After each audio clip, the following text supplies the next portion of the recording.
internet of value at Ripple, we're thinking much bigger than just cross-border payments. It's kind of like Amazon with rare books in the early days, just this market happens to be a $10 trillion market. We are at a historic turning point.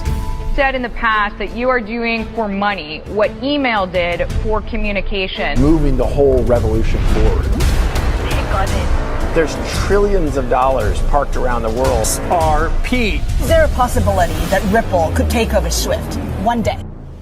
Well, welcome back, ladies and gentlemen, to another episode of 24 Hours Crypto. Let's get right into today's video. This is going to be an action-packed video. There's going to be so much information we're going to go over. We're going to cover FUD back from 2017 and how they were pretty much spreading false information about Ripple and XRP, and look how far we have come. And guess what? To this date, it's still happening. The narrative is still the same. Because why? They know XRP is going to be massive. I know it sounds crazy, but even in today's episode, when I compare XRP versus XLM, you are going to sit there and you're going to actually think to yourself, you know what? This actually kind of makes sense. What is the deal with XLM? And this is not to spread any kind of FUD. I do not hold any XLM. All my positions in XLM were liquidated back in 2018, long time ago, okay?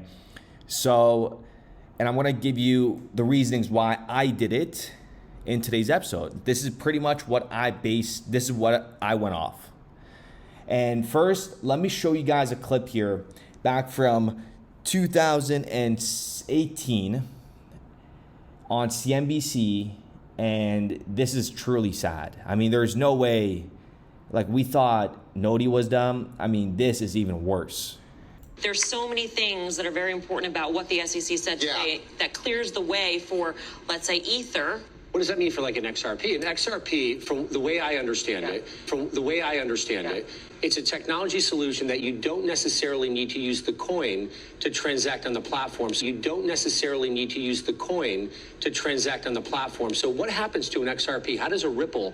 So XRP, I think, is still in limbo here. Whether or not XRP is a security, I think for that particular coin, we're going to have to wait on it because there's a relationship between Ripple the coin and Ripple the company. Is there any trade in your view in terms of some of the coins that are there that were struggling in regulatory limbo and may now be considered commodities and so then may be listed on Coinbase and may get that pop? I mean, the easiest is Ethereum, right? That's what's been overhanging this entire thing was Ethereum a security? Very clearly said it's not a security. So that to me is the best one. That is absolutely insane. I can't even believe that. But further in the video, I'm going to play a little clip of pretty much an industry expert. I couldn't find her name, but I know she works at a bank. And she talks about how, you know, a Netscape moment is going to occur in this ecosystem. So I'll play that in a moment, but first let's get right into it. XLM versus XRP, quick market overview. As you guys could see, everyone's on the sidelines. The fear and greed index, we're neutral. Nobody knows how and when this next big move is going to affect the markets. But we are very close to a major move to the upside or to the downside. It's going to be scary. And if Trump loses, I can't even believe I'm saying that. I'm hearing a lot about Kamala, right? I don't even want to picture what's going to happen there. But going back to 2004, money as IOUs in social trust networks. Remember, trust networks, and a proposal for decentralized currency network protocol. This was before even the Bitcoin white paper came out. This is April 18, 2004, Ryan Fugger, Jet McCaleb, Chris Larson, OpenCoin came to be Ripple.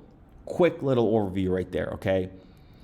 So this is pretty much their goal. Ryan Fugger's goal was to money as IOUs in a social trust network for like P2P. And then you will see also Jet McCaleb had the same vision, but once the bigger guns came into the ecosystem and within the team, they knew Ripple and XRP wasn't just, you know, peer-to-peer and just like the social money to be utilized within individuals. This was much bigger to an institutional grade where it could actually change how value gets moved today, right? And look where we are today in 2024 and everything that we have covered. Let me give you why Jet McCaleb left. This is what David Schwartz said. I've covered this in the past. Some of you guys may not even know about this, but Jet McCaleb, the founder of Ripple, right? As you guys could see, this is how he looks like. I'm going to get into his LinkedIn resume in a moment, but this is why he left early in the days. Jet has a long string of bad ideas that Ripple's board of directors refused to implement. So Jet started Stellar based on those ideas. Jet wanted Ripple to do a Facebook giveaway. Ripple would not do that. So that was one of the first things Stellar did. The giveaway was generally considered a disaster, as it became clear that each of his rejected ideas were bad. Stellar pivoted to become a clone of Ripple. Jet tried to dump his XRP quickly, and Ripple acted to stop him through a series of lawsuits. And the fact that Ripple had to do series of lawsuits just kind of shows you what kind of person you're dealing with. And also keep in mind that David might say this in a different way in 2024. This is 7 years ago, because this is, just out there. It's so bold.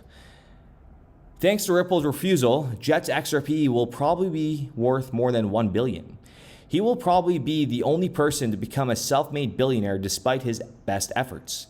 When companies solicit investors, those investors get a stock with voting rights.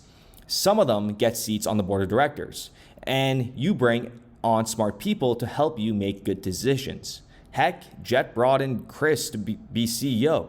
Jet's reaction to not getting his way on these issues was to publicly say bad things about the company. Oh my God. I mean, just listen to this, and start a competitor. In my opinion, unless you think the company is doing something illegal or severely immoral, betraying your investors and employees that way is just, pretty much messed up, okay? So he ends off by saying, note that this is not a comment on what Stellar is doing now or their likelihood of success. It is just about why Jet McCaleb started Stellar. And I'll leave this in the link in the description down below if you want to read it for yourself. But I'm not saying here that XLM is going to perform bad, okay? Just also keep in mind. But it is going to have you really thinking of where we are going to be 10 years from now, okay? So let's look at Jet, his resume. And one thing I would like to point out, so here he is, founder, Ripple, 2011. And then he went to go founder of Stellar. That's great. But if you look at founders, for example, like Ripple, like Chris Larsen, and then you have the CEO, Brad Garlinghouse, right? You see how they're, just sticking with one company? On the other hand, you have this CEO with a really big vision, right? Jet has this very massive vision for Stellar, the development foundation, right? But I guess he's like an AI. He could do a lot of stuff. He's not trying to dent the universe, clearly, because he's the founder of two other companies, right? Astera Institute and Vast. This just kind of shows me that he is not, extremely bullish and just dedicated to one company. That's what I'm looking for in my investments, right? So, and that is why when I saw the origins of XLM and how this all became about, it didn't sit well with me. And given my experience in the banking sector for 10 years and dealing with individuals within the banking ecosystem, seeing fallouts myself, dealing with many high net worth individuals within my ecosystem, right? And, it doesn't sit well with me when you deal with somebody like this, especially what David Schwartz just said, right? So then we have Chris Larsen pretty much just married to Ripple with this vision. Think about that. And then you have, Brad Garlinghouse. And then, listen, this video is going to get much, much bigger. And look at the level we're working on here. Look at the open roles for Ripple. 56 job postings. And remember, this was way higher. It was at over 100 just a couple months ago. And then you have XLM. 17 job postings. But let's look closely. Every single of their job posting locations are in California, United States, New York, San Francisco. So it's all within the United States. What does that tell you? Their expansion reach is very, very weak. Because when we go to Ripple, you have an option to filter through location, and you have many. You have Switzerland, you have Dubai, you have Miami, you have Singapore, you have Australia, you have Brazil, you have Canada. This is what creating a dent in the universe looks like for a startup. And this is not even a startup anymore. So are you really going to sit there, and I'm not even done yet, gonna sit there and tell me that XLM is gonna be the better performer than XRP? Like, so far, listen, there's genuinely no arguments that you could go against me. This information I'm presenting to you is indisputable. And I'm gonna continue on to Ripple's leadership. You have Sandy O'Connor, 30 years at JP Morgan, right? You have Rosie Rios, 30 years. Public policy, head of public policy, investment management. Her signature is on over $1 trillion of the circulating money supply in the United States. She's a board member. You have Warren Jansen, previously CFO to Amazon, to Delta, Electronic Arts, NBC. Like, to be the CFO of Amazon back in 1999 and now you're on Ripple, I mean, just shows you where we're headed. And this is just the tip of the iceberg. If you're new to my channel, just take my word for it. There are so many high-level individuals that are within Ripple. I just named you a couple, right? And then when you go to Stellar, you know, there isn't many at all. You could go, I'm going to show you. You could just go and look for yourself. There isn't massive names like you will see with Ripple. And that is a fact. Maybe a couple, yes, but compared to Ripple, absolutely not. And let's continue to this. Let's burn XRP, burn the escrow. Well, guess what?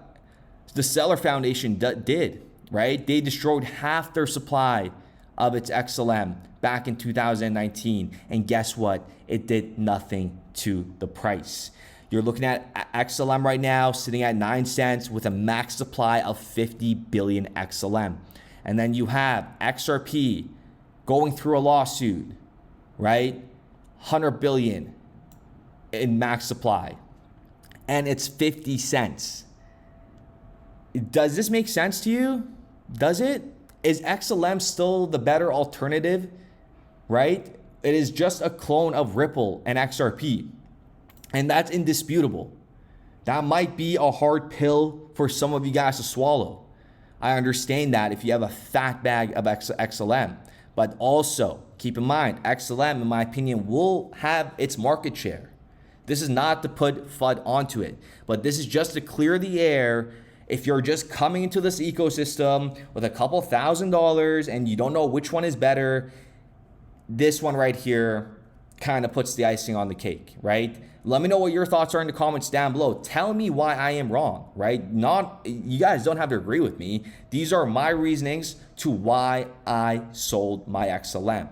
And it was the perfect reasoning, right? Because again, Jed McCaleb started doing all these other roles in 2020, 2021, and I sold in 2018. So, you know, if I saw the CEO of Stellar trying to create a dent in the universe, go start 2 other companies, you know, I'm not going to be as bullish because his 100% time, his genius mind is not dedicated to Stellar. I'm not saying he's not dedicated. He's still there at Stellar, but he's not full-time at Stellar like Chris Larson is, right?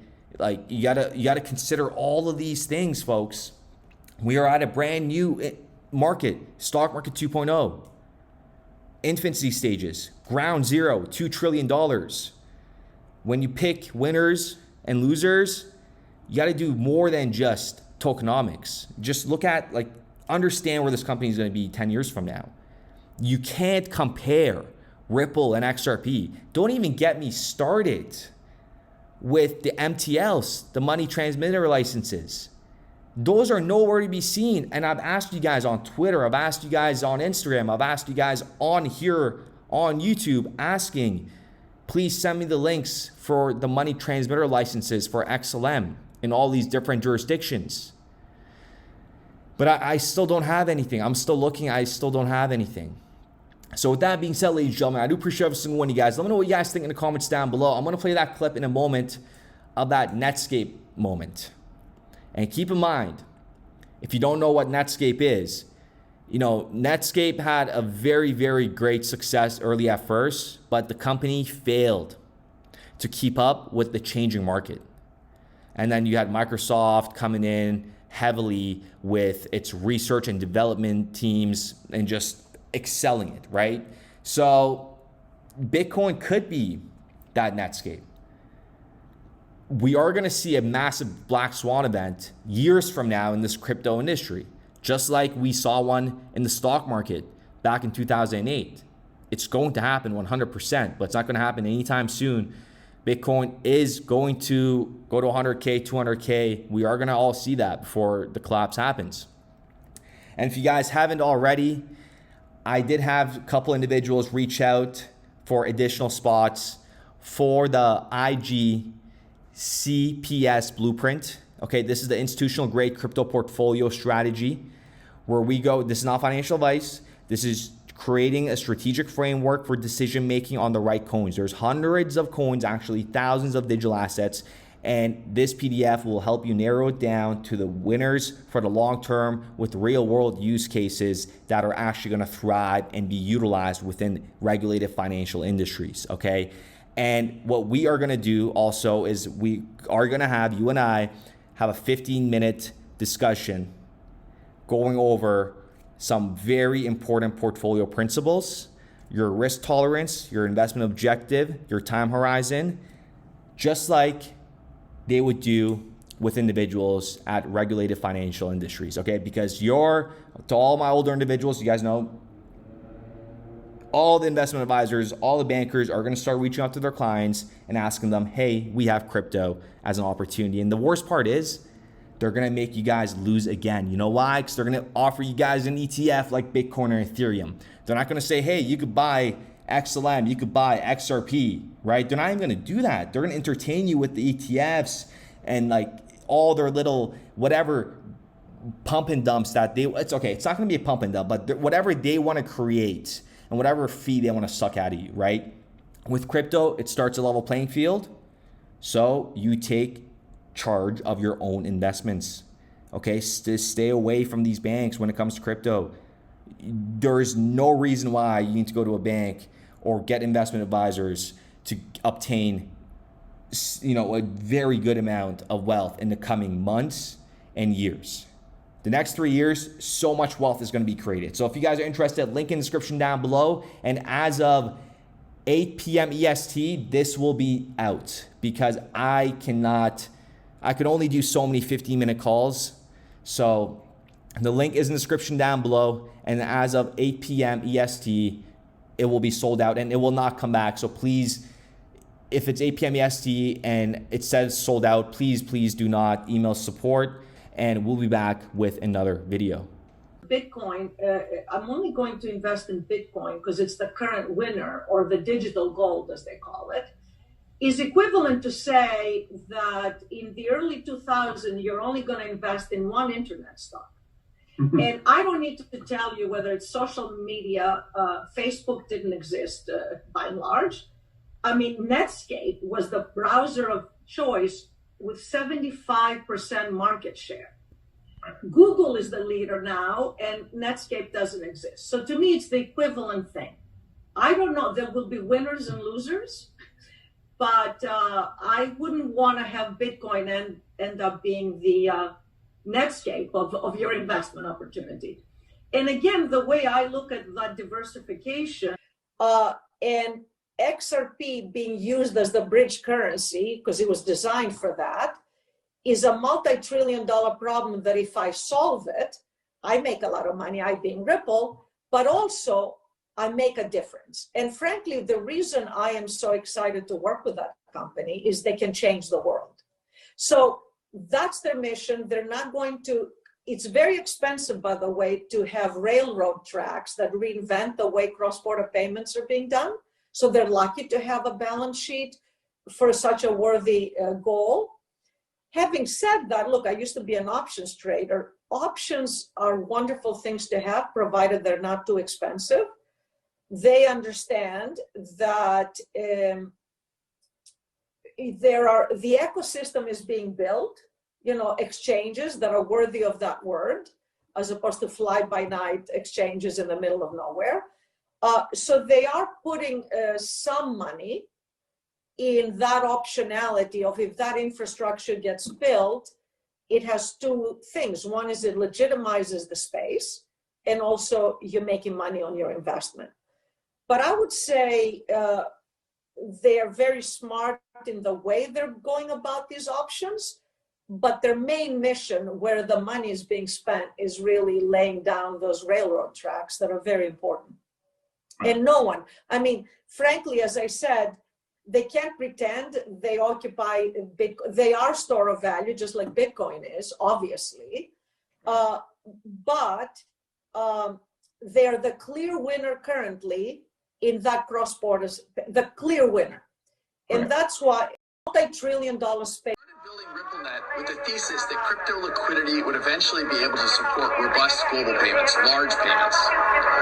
RippleNet was designed so that customers seeing the benefits of our fiat-based network could flip the switch to ODL once the market was mature enough. And this is exactly what's happening.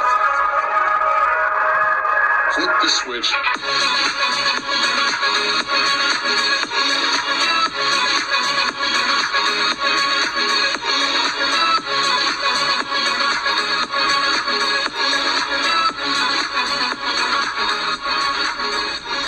I think what we're building has, it's solving a real problem. And I think all of the tokens, my advice to anybody would be, understand the utility. If there's real utility and there's real value being delivered to a real customer, there will be value in the token.